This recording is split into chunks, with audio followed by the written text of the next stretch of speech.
You are listening to Indaba Down South, a podcast of conscious conversations towards a sustainable, regenerative, and thriving South Africa. I'm your host, Catherine Langsford. We have our narratives in society about people who are weak. We have our narratives in society about mental illness. And if you think about how somebody might be struggling psychologically, if you have to be strong, so these narratives that say be strong or you just need to get over it, those are ways in which people respond to difficulties that are not helpful. Few people go through life without experiencing trauma. It is a common response to a deeply distressing or disturbing event. Trauma shows up in many ways in our lives and can be experienced individually and on a collective level. As the adage suggests, hurt people tend to hurt people. These cycles of harm prevent conditions for healing, particularly within the large systems of extraction and exploitation that characterize modern life. In this episode, we explore trauma and the many ways it surfaces in our lives and in society. Our guest today is Amina Mwaikambo. She is a psychologist and serves at the Center for the Study of Violence and Reconciliation. Welcome, Amina. Thank you so much for having me. So we like to give guests the opportunity to introduce themselves as they wish to. So I'd like to give you the opportunity to do that now. And can you share how you came to be doing this work? So my name is Amina Mwaikambo, and I'm a mental health and psychosocial support practitioner, so MHPSS, at the CSVR. I'm a registered counseling psychologist. I'm actually currently pursuing my PhD in psychology with a focus on experiences of torture for female ex-combatants in South Africa. I've always wanted to work with survivors of violence and other human rights violations.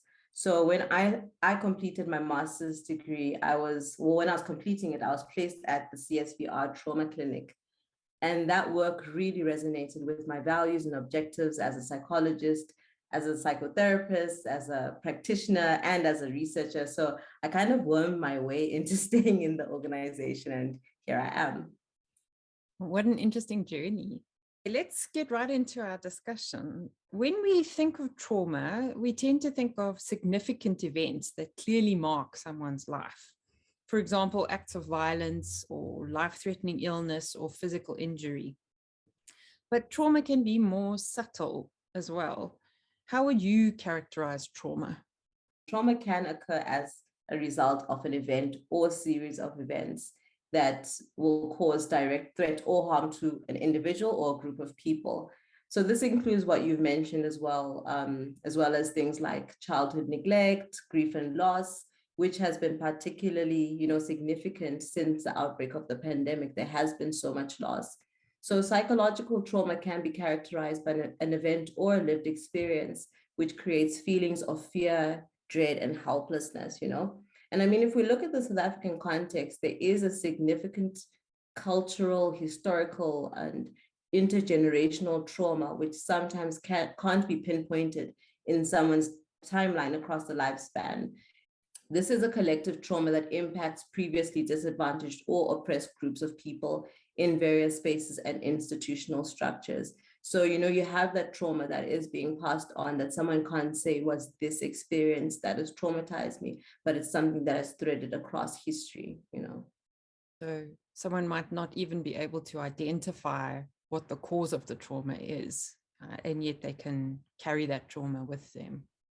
Trauma induces strong emotional and psychological responses. How does trauma operate in our lives? And in what ways do we process trauma? Trauma can result in, psychological and physiological difficulties. And these often differ, ranging from person to person. In the event of ongoing violence, for example, which is the area that I can, speak to, a person is, repeatedly being exposed to danger or stresses that put, the psyche under strain, and which is likened to experiencing trauma. And trauma affects people in different ways. For example, one event may traumatize one person and not necessarily the next person. Essentially, what a traumatic experience does is that it shatters our assumptions about ourselves and others. It changes our views of ourselves. So it makes us rethink who we are when we're vulnerable. And trauma can disable a person from, coping or functioning in everyday life or during a crisis. It also changes our beliefs about the world as an orderly and safe place. And often in the case of violence, it changes the belief that a human being has, that other people are safe and can actually be trusted. So oftentimes, when something difficult happens, many people have to just pick themselves up and keep going, or they may not even know that they need to process that traumatic experience. And, mental health awareness is not as prevalent as it should be. So sometimes people aren't aware of the extent to which they have been traumatized. Some people don't even have the resources to access, counseling or therapy to process that traumatic event. So if left unprocessed, trauma may result in challenges in functioning or coping after the experience, because it does shift you emotionally and psychologically. And when a person doesn't have sufficient resources, or protective factors to combat the psychological impact, the experience can leave the person in a state of disequilibrium. And this is what one experiences as trauma or being traumatized. Do you have examples of ways that people try to process trauma that are not healthy or not helpful? After something has happened, you'll want to cope. So it's not necessarily that they are processing always that in ways that are unhelpful, but you want to cope because you have been destabilized and you are dysregulating. So you're trying to find ways for yourself to be able to regulate. So people will go towards different coping mechanisms. Sometimes it's very harmful. One of the reasons why substance abuse is such a big problem is because it helps people to cope, helps people to escape, it helps people to forget. So those are some of the ways that people hope that they're processing whatever has happened, which is not a functional way of doing so. I assume substance abuse is a common response and prevalent one, but are there other ways that people try to cope that are less obviously harmful, but also harmful to them in the long run? We have, and this is a common one, we have our narratives in society about people who are weak.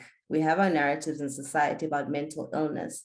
And if you think about how somebody might be struggling psychologically, if you have to be strong, so these narratives that say be strong, or you just need to get over it, those are ways in which people respond to difficulties that are not helpful. Because essentially what you're saying is, you need to get over this, you need to forget about it, and then just move on. I mean, it sounds great in theory, but on an unconscious level, not so much, because what has happened to you has happened to you, and you need to be able to go in and make meaning of what has happened.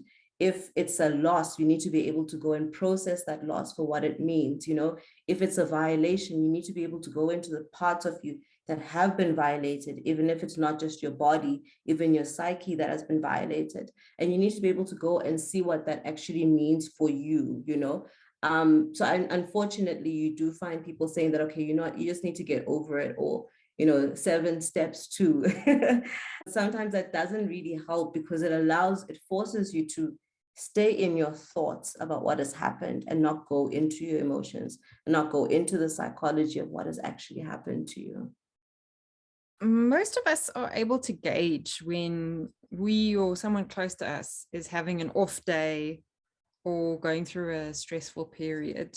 But how do we know when it is more than a tough time that we are experiencing or someone else is experiencing? What are the signs, or what are the markers that it's more than just a difficult period? If someone is close to you, you may notice things like behavioral change, and that can typically communicate to you that something is not okay with them. But I'd like to say this, if someone is having an off day, that is where we start to understand the people around us better. We don't have to wait for a huge crisis moment to start to understand them. And that's when we understand how they are when things are not okay. And I'm saying this, for example, in response to everyday difficulties, such as if someone had an argument with a manager or a friend or a relative, And this has left them feeling a bit dysregulated or under the weather, so to say. So even in these moments, we learn something about the person who's close to us, how they are and who they are when they're not okay. And that's the first part. So basically knowing this about them is key to knowing when there's actually more. So usually you can identify that it is more than just, a bad day by how long it's taking for them to normalize or to regulate. It is possibly, for example, a significant mental health problem if you see how that internal difficulty that they're having, that dysregulation is now impacting their ability to function in the external world. And by this, I mean that they're struggling to, for example, perform at work, their relationships are a little bit more strained, they're not able to communicate well, and their behavior it indicates that they've developed normally or typically an unhealthy coping mechanism or behavioral mechanism, or they're avoiding the thoughts or emotions that are related to whatever it is that is traumatizing them. So I do think it is important for us to pay more attention to ourselves and to the people around us in everyday life, so that we are able to then see that, okay, this person might be in a crisis, and, we can then reflect, we have a point of departure to say that, okay, normally this is what they're like. When it's relatively small, this must be something bigger. And to see it in ourselves, I can imagine that would actually be more difficult than seeing it in someone else. When we are more mindful of our emotions and we're more mindful of the emotions of others, it's almost like we learn better, So things that you would see in the next person and you're like, okay, that's a little bit awkward, you sit and you think about it, and you just see which feelings or behavior, whatever it is, resonates with you. And you can learn things about yourself based on how you perceive other people, for example, if they're in difficult situations. Empathy is really important then. What role does empathy play in us being able to respond to others and to ourselves in situations where we've had a traumatic experience or we're processing trauma of some kind? It's a very big one. It's like that person in the classroom that we never want to acknowledge, because empathy is about you being able to look at a person in a situation and get as much into their shoes as you possibly can. And when we put ourselves in somebody else's shoes, we are less judgmental. So when you see somebody who is struggling with something, for example, let's use something like addiction, right? See somebody struggling with an addiction and you're like, okay, but how did you even get there? You're not empathizing with the person, because if you're empathizing, then you'd say, I wonder how this person got there. I wonder what has happened in their lives for them to, be addicted to the substance. I wonder what the substance is doing to their body, to their mind, their relationships with others. There's a different texture, and empathy isn't just something that we have to be able to engage with it and see how it is we feel about other people, which will help us to understand, okay, this is what is happening in this person's life. Empathy is a very big one. If you're saying that you empathize, but you victim blame, for example, not so much. You have to be able to say, okay, I wonder what is happening in this person's situation. And that is empathy. That is being able to see this person as a whole person in a certain situation. Yeah. You touched on this earlier, the issue of intergenerational trauma or collective trauma, and conflict is something that people all over the world struggle with. Conflict within ourselves, interpersonal conflict, and conflict within society, often caused by institutions and systems. A lot of traumatic events are triggered by people's disconnection, whether that's due to abuse, harm, neglect, or some kind of addiction, all of the things that you've mentioned. And we become disconnected as a result of that trauma, which furthers the trauma in society. I'm also thinking of, for example, the Truth and Reconciliation Commission in South Africa. So South Africa has a long history of various forms of trauma, and the TRC was intended as a way of facing the trauma caused by apartheid. But many people now criticize the TRC for not achieving that mandate fully. So in what ways are we seeing collective trauma displayed in contemporary South Africa? And how is that impacting us now? Trauma, it shatters our assumptions about ourselves and about others. It makes the world feel like a threatening and unsafe place. So when we speak about collective trauma, it can be described as a shared traumatic event or series of events that are experienced by a group of people, and then consequentially it impacts, for example, the social aspects of the group. Apartheid is a good example because this was an era where groups of people experienced oppression and violence, but not only on a personal or individual level. It impacted how people experienced the world, as well as how entire groups of people then experienced each other. And we see this collective trauma in, contemporary South Africa through the trauma that has passed on to other generations, the social, psychological, racial experiences and aspects of trauma, and of how trauma can be felt by even those who, are what we call born frees, people who are born in the Rainbow Nation, they're experiencing it to a certain degree. Essentially, this shared trauma and its impact still persist. Apartheid has a legacy where identity groups are still significantly disadvantaged and disenfranchised in democratic society. And one of the important aspects of collective healing, it includes how social groups are able to then mourn what has happened and what has caused the trauma. So for example, the TRC, like you mentioned, it had its mandates, which was implemented in the manner that it was implemented.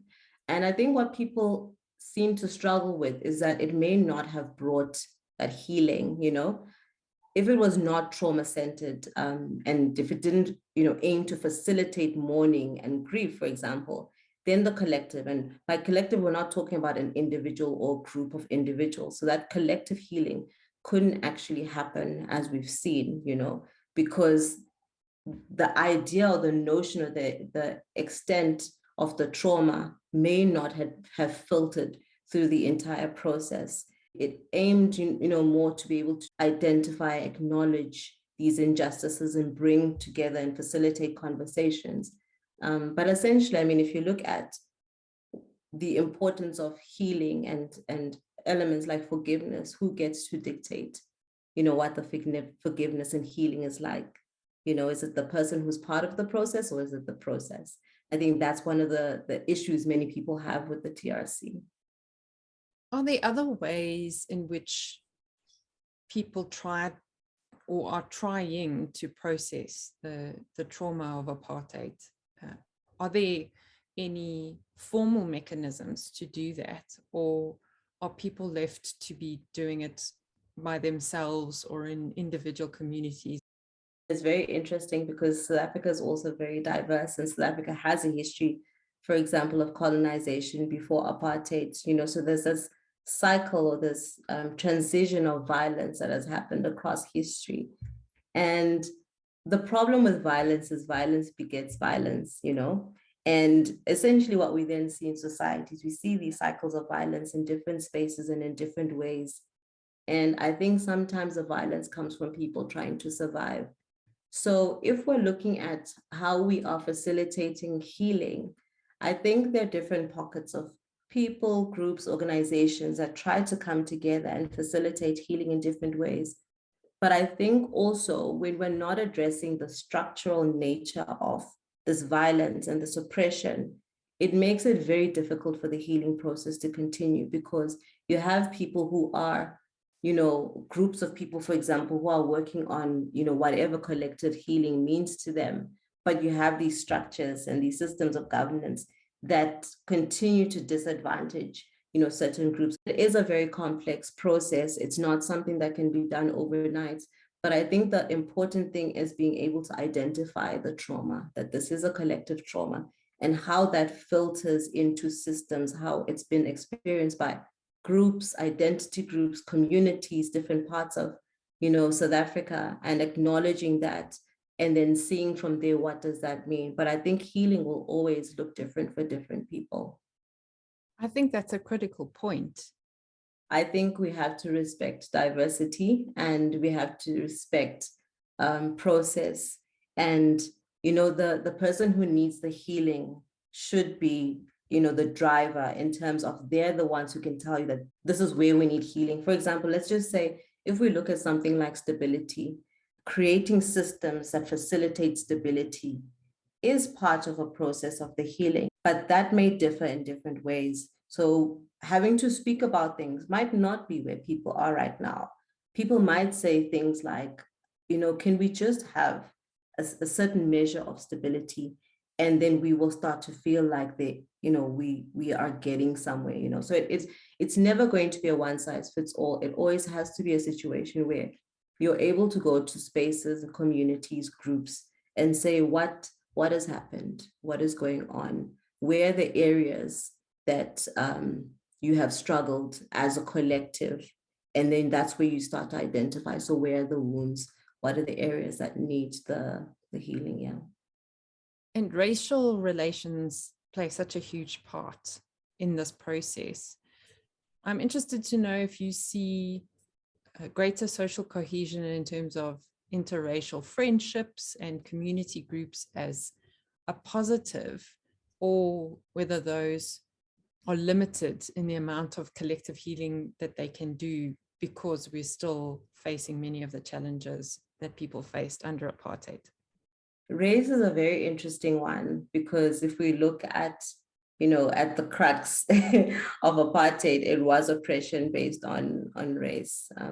Race on its own as a construct is quite problematic, but for another conversation. We can't ignore the power dynamic that comes with race and identity. We can't ignore that. And, that always weaves its way into different spaces. So if we're looking at interracial spaces, and we're not prepared to have the conversation about how race is an identity marker can serve as a form of power, if we're not able to have that conversation, then we can't then act like it's just going to be okay, because we have perceptions of each other based on race, but not on an individual level, on a collective level, because of the way that race has been constructed, because of the way that, for example, if we're looking at Black people who have been previously oppressed by the apartheid era, who may still be, and I mean, obviously not all, this is not a generalization, but may still be living in poverty, then we start to identify, for example, poverty with Blackness. And I think this is the complexity of society, is that we don't then just forget. We can't just forget. We have to be able to engage with these constructs in a way where people are able to say that this is what it means to me to be Black. This is what it means to me to be white. And when you're able to then start to hear those conversations, then we can have a more in-depth understanding of the intricacies of race as not just something that is in our skin. It's not just melanin, or the absence or the presence of. So it's always very contentious when we think about race and interracial spaces and healing, because the power dynamics do shift and we can't ignore them. When we want to ignore them, we're feeding into the problem. Is the most healthful way of addressing this in our relationships, is it to explicitly address it and to introduce conversations around this topic, or can that be inflammatory and can that be more divisive than we intended to be? It depends on where it is. There's always going to be intersections, it depends on where it is. It depends on how it's said. It depends on who is saying it. So I remember reading in a book, somewhere about the TRC, and somebody was basically, critiquing that the media portrayed Black people, for example, a certain way, right? And we know when there's violence, there's always the way that the media profiles or closes out certain voice. That was done during the apartheid era, for example. And then we are calling the same people to come into spaces and engage with the same media in that process of healing.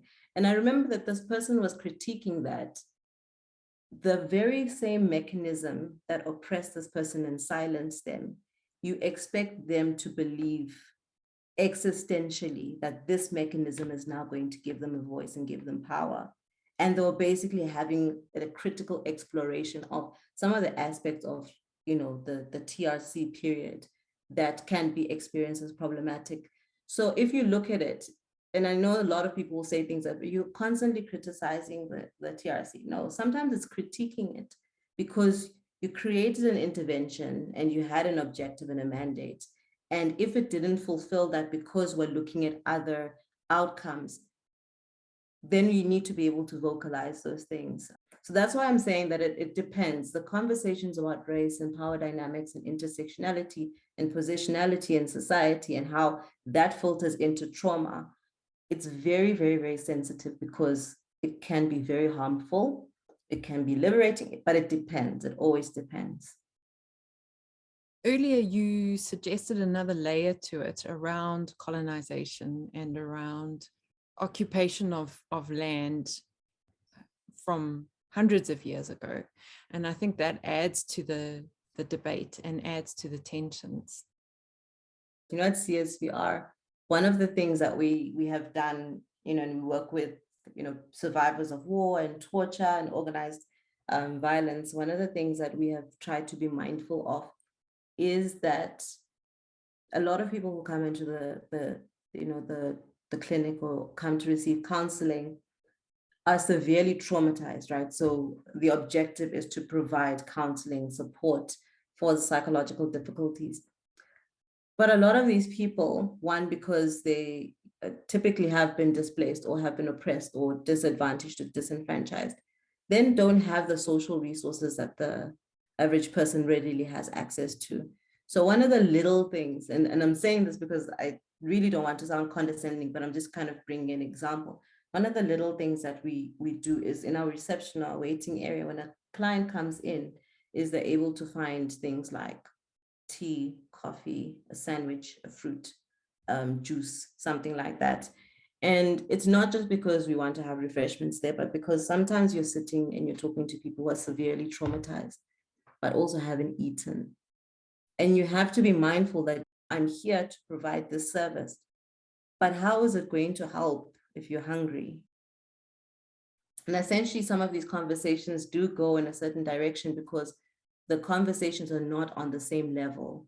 And if we're not going to recognize that a person is whole, they're not just the psychological elements, they're social, they're relational, there's so many, a person is whole. If we're not able to then see that when we're engaging in conversations about violence, for example, then we'll always kind of be missing it because there's always context. Definitely. To return to our discussion around the TRC and the work that it was doing and other collective healing processes or the lack thereof, there's a sense of closure that comes when wrongdoers are held accountable for their actions. But often in South Africa, that doesn't happen, and perpetrators seem to avoid justice. And it's difficult to transcend the wounds of the past when the current circumstances aggravate these wounds and re-traumatize us, as you were saying earlier. How do we make sense of this lack of justice as a country? And I'm thinking even since apartheid, the apartheid period, we've had many political regimes or many leaders or many situations in our country where justice has not been done or wrongdoers have not been brought to justice. So how do we make sense of this as a country? And how do we as a nation heal? Healing is a complex and ongoing process, particularly in the context of collective trauma, like we've discussed, So just kind of reflecting also on some of my previous comments and just thinking about the social and institutional systems that continue to disadvantage previously oppressed groups, and in a way then facilitate this re-traumatization, because essentially the person may be going through the trauma, but the context itself is also wounded, and in this case, we are speaking about South Africa and its history, And, the notion of a wounded South Africa needs to be acknowledged so that the onus of healing doesn't solely rest on a group of people who have been oppressed, Also, when we look at healing and justice, we have to, ask ourselves how justice in itself is defined. And, again, who gets to say that it facilitates healing, particularly, if the justice process is more legalistic and administrative and not so much trauma-centered. And I think this is why processes like transitional justice are very important, because they look at the broader understanding of human rights violations. They look at it from a disciplinary, multi-sectoral perspective. And so transitional justice essentially feeds off different sectors that need to come together in order to ensure that there's redress and ensure that there's healing that takes place. So I think if we are looking at how South Africa as a nation can heal, we have to look at the justice systems. We have to look at, aspects of the social sector. We have to look at violence and how violence continues to filter into different sectors. But there isn't just one process. We need to be able to look at it, and look at it across time, not like a snapshot in a moment. I saw that the CSVR does a lot of work in transitional justice. Can you tell us more about that? One of the highlights of CSVR that I've really appreciated is how we've tried to integrate mental health and psychosocial support into transitional justice. So looking at things like peace building, looking at, like these truth and reconciliation processes and documentation of, human rights violations, but always just trying to make sure that these processes are trauma informed.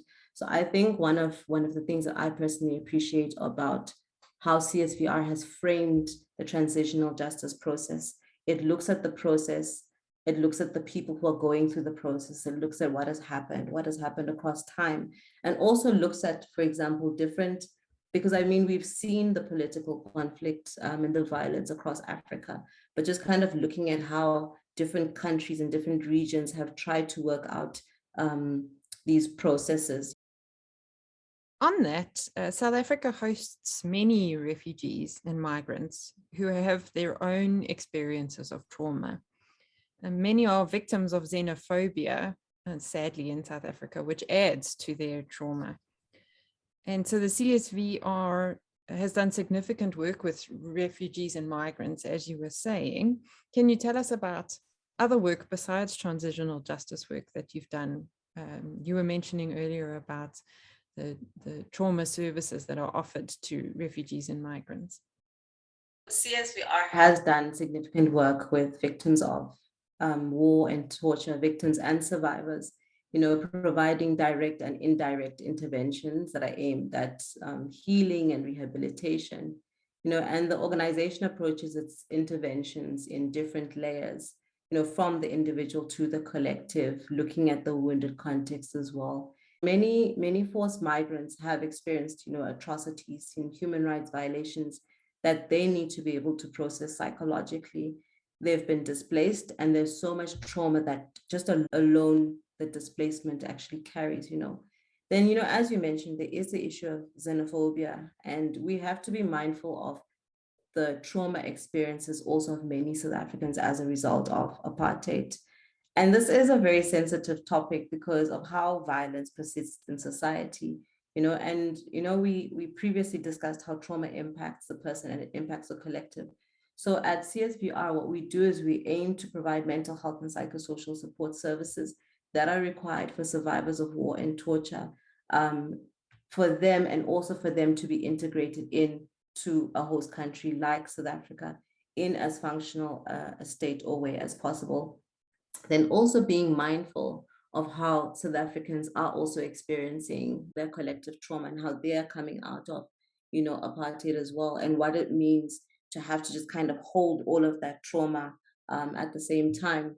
And, the interventions are centered around, processing aspects of trauma, such as, grief, loss of status, loss of identity, loss of support, the lack of recognition, when you're going into a host country, having to negotiate legal documents, having to negotiate healthcare, and essentially also just, managing the symptoms of the trauma and depression and anxiety that comes with the violations. And, CSPR has done extensive work related to these contexts. And, so obviously that's the MHPSS program. But as previously discussed, there is a lot of advocacy work that comes up with the transitional justice work. And then CSPR also has a research component, which aims to ensure that our work is always evidence-based. So always doing research and exploring, the different constructs and the different elements and how violence filters into in particular ways, in particular spaces, and what that essentially does, for the people and for the contexts. It's a comprehensive response to the communities that you work with. I'd like to circle back to the start of our discussion to look at some practicalities. What are ways in which people go about identifying trauma in themselves or those around them? Earlier, you spoke about noticing unusual behavior. Are there other ways that we can identify trauma? Let me just put out a disclaimer that, as I previously mentioned, people experience events differently because we are different and we have access to different resources that can serve as protective factors, for example. So let's say something that I may say may not resonate with one person, it may not resonate with everyone, and it shouldn't serve to invalidate the traumatic experience of others. I think it's very important that when we speak about trauma, we are speaking, and in a very reflective and a very tentative way, because the way that violence works with and the way it shames people and, people internalize the things that have happened to them. When they hear about somebody else's traumatic experience, it may then start to feed into, okay, so maybe I don't deserve to get the healing. Maybe I don't deserve to get the recognition because it looks different somewhere else. So that's my disclaimer. So back to your question. So how do people practically identify trauma?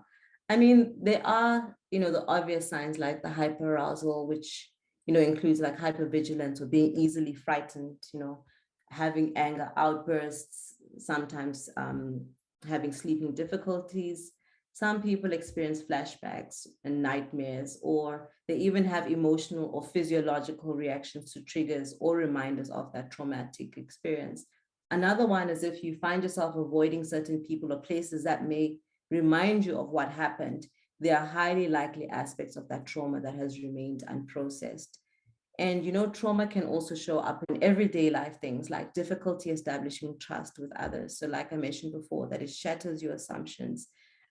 Difficulties with developing healthy relationships can also be seen in the way you develop unhealthy relationships, or, for example, maybe struggling with setting boundaries, maybe reflective of, some sort of trauma that hasn't been processed. Some people also isolate themselves as a result. There's that isolation when you feel like you don't have a desire to connect with other people, and you're very disconnected from people, or you have severe difficulty communicating or expressing your feelings because it comes maybe from a fear of rejection.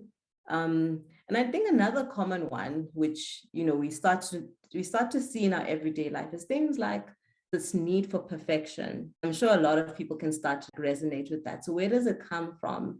Why is it so important for things to be perfect?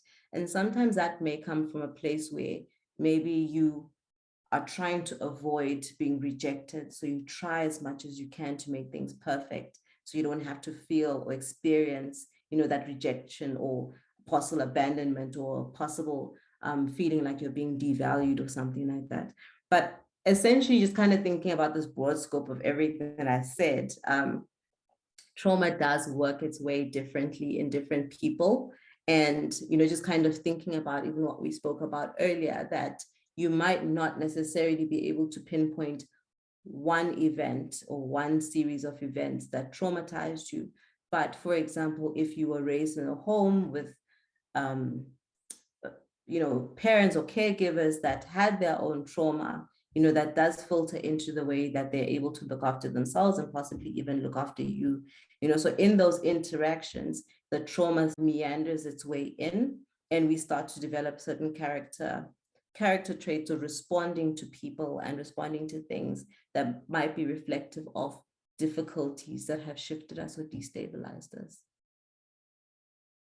So as you were saying earlier, we really need to be aware of ourselves and aware of others to be able to see these things emerging in our everyday lives. Many people are faced with emotional pain, feelings of hopelessness and helplessness, but they're often unable to access help and support, or they don't have the skills of how to cope with life circumstances. So how do we go about dealing with all this trauma? What tools or resources are available? And what do we need in South Africa to move towards collective healing in terms of practical tools or resources? Mental health and mental illness are still very much stigmatized in South Africa and across Africa, partly because it is associated with weakness. So, those feelings of hopelessness and helplessness, they are regarded as a character, not as a symptom, And because of that, then, mental illnesses and mental health difficulties are still very much, stigmatized. And I mean, the obvious part is, we have to acknowledge this collective trauma and not expect people to just get over things or expect them to have, healed in a prescribed manner. Healing is always going to be a unique process. And, you can't tell people how they will heal. Healing has to be you engage with people as an interaction, with what has happened and what it means to that person or that group of people or that collective. It's about meaning making. And, if we look at concepts like forgiveness, for example, and I think I mentioned it before, that who gets to determine, whether they're forgiven by the next person, I can come and ask you for forgiveness and you can say, okay, I can forgive you on a social level, because I guess it's socially acceptable to say that. But does it mean that you've been able to process and make meaning of what has happened, And if there is this expectation of forgiveness as part of a healing process, again, it puts the pressure on the person who has been oppressed to just kind of find something that then makes everything okay. And experiencing violence and oppression doesn't just become okay, especially when there is a history of this. You've seen how it filters into social spaces. You've seen how it filters into institutions. So it is important, for that collective healing to be part of a conversation facilitated by the people who, have been traumatized, by the people who need the healing. So essentially, the oppressor can't tell the oppressed how to forgive and how to feel, or how to heal. It's an exchange of understanding what has happened, the gravity of it, and then providing platforms and facilities that are trauma-centered that can facilitate the healing. And I think if we look at South Africa, for example, we need to be able to look at even aspects of culture. What has been lost, or what was lost in culture because of oppression? What was lost in identity because of oppression? And I think from there, then we can start to say that, okay, fine, this is what healing may look like. And the resources and tools or interventions that are then developed are community-based, looking at these are the communities that may require the healing. What does it sound like? What does it feel like? What does it look like? And then you build from there, not a top-down process, not a prescriptive process, no.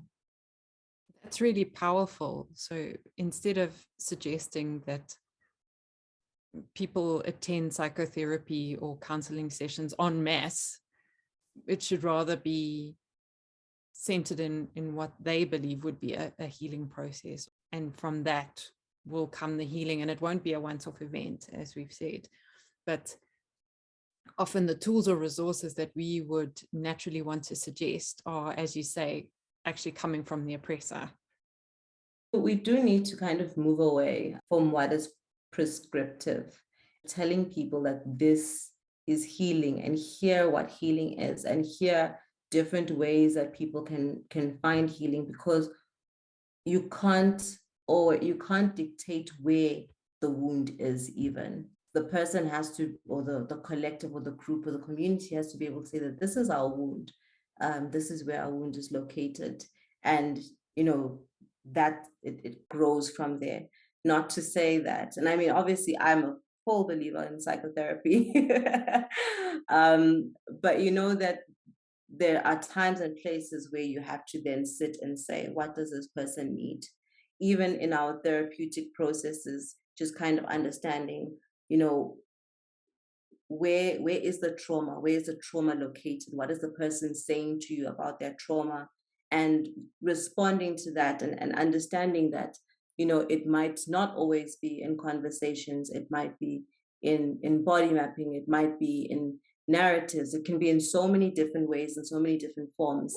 And, as a practitioner, you don't necessarily prescribe that. You sit with the client and you hear them and you meet them as, as you are part of their journey. You are helping them in their journey of healing, but you can't decide, that this is the healing that this person needs. And I mean, it's very important, especially when you're experiencing, or when you're working with people who have experienced significant violence, because you might know parts of their narrative, their lived experiences, where that this is a trauma, that this is something that they need to be able to process.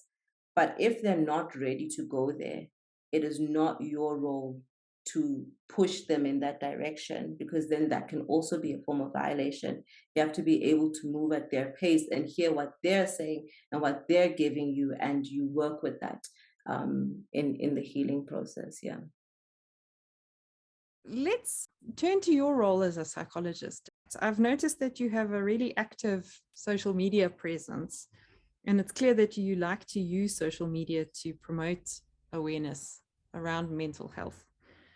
So can you tell us more about the impact that this has had on your online community? I'm actually not a social media person, but I think how I ended up, kind of creating the platforms on social media had more to do with my purpose as a psychologist and a mental health practitioner.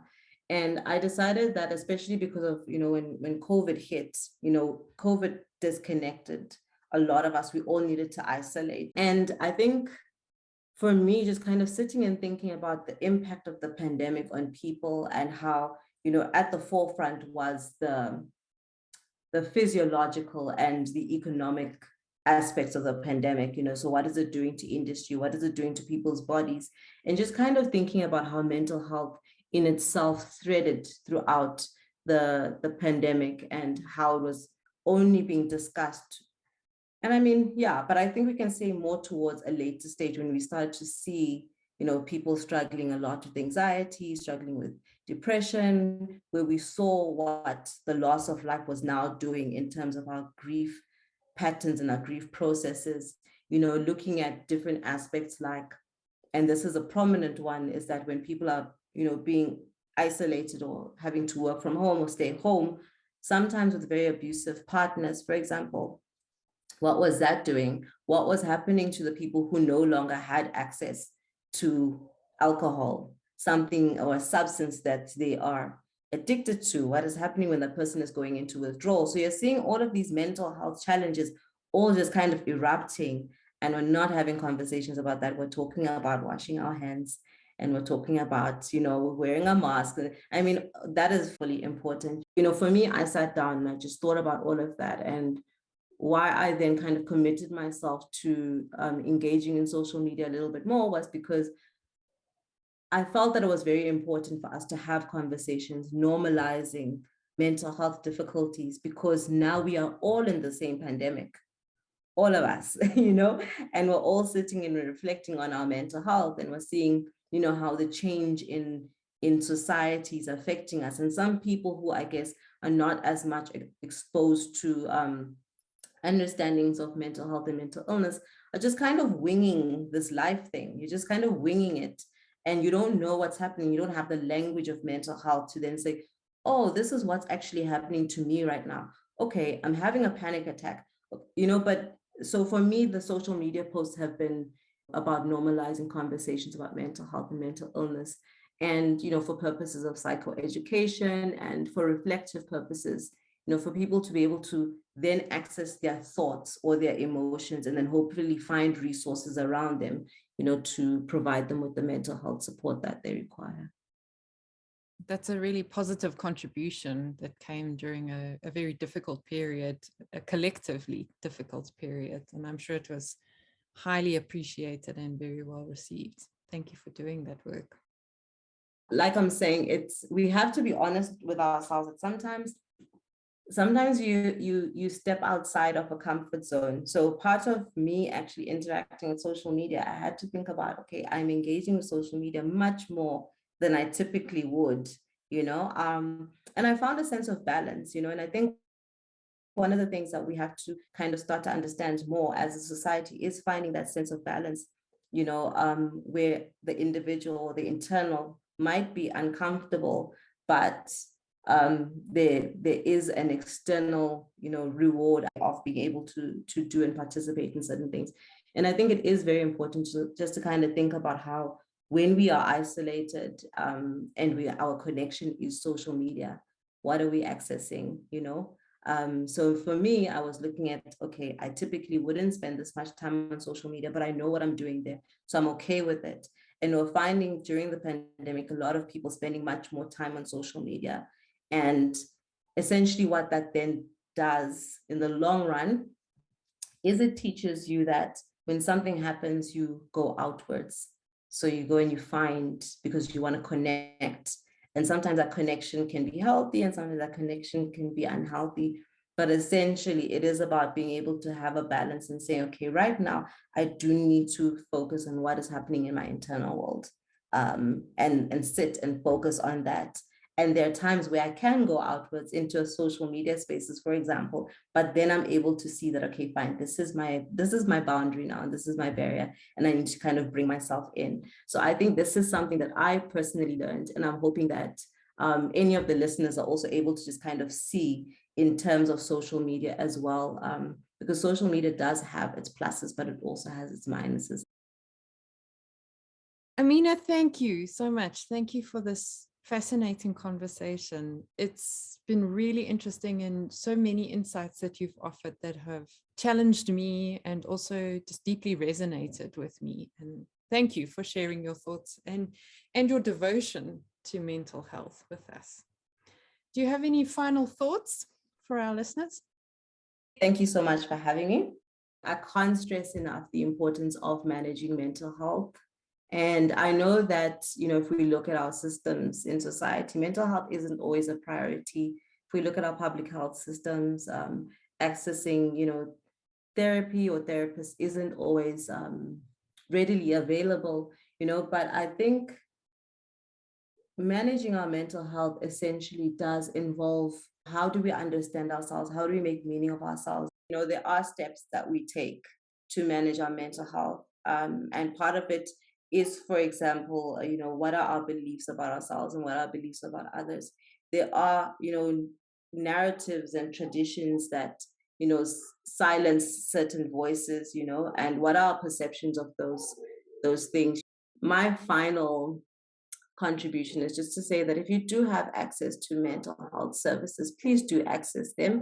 There are some free services, there are some online services, and they might not be ideal, but at least you're gifting yourself with something, to be able to engage with your mental health.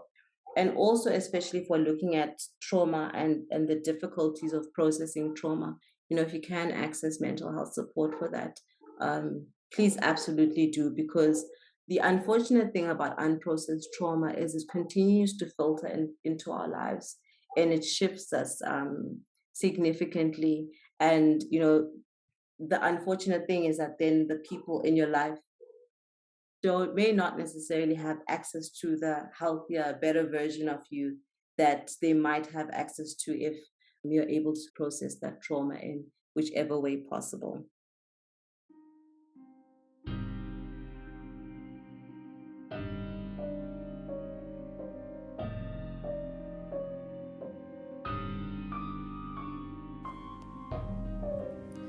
You've been listening to Indaba Down South.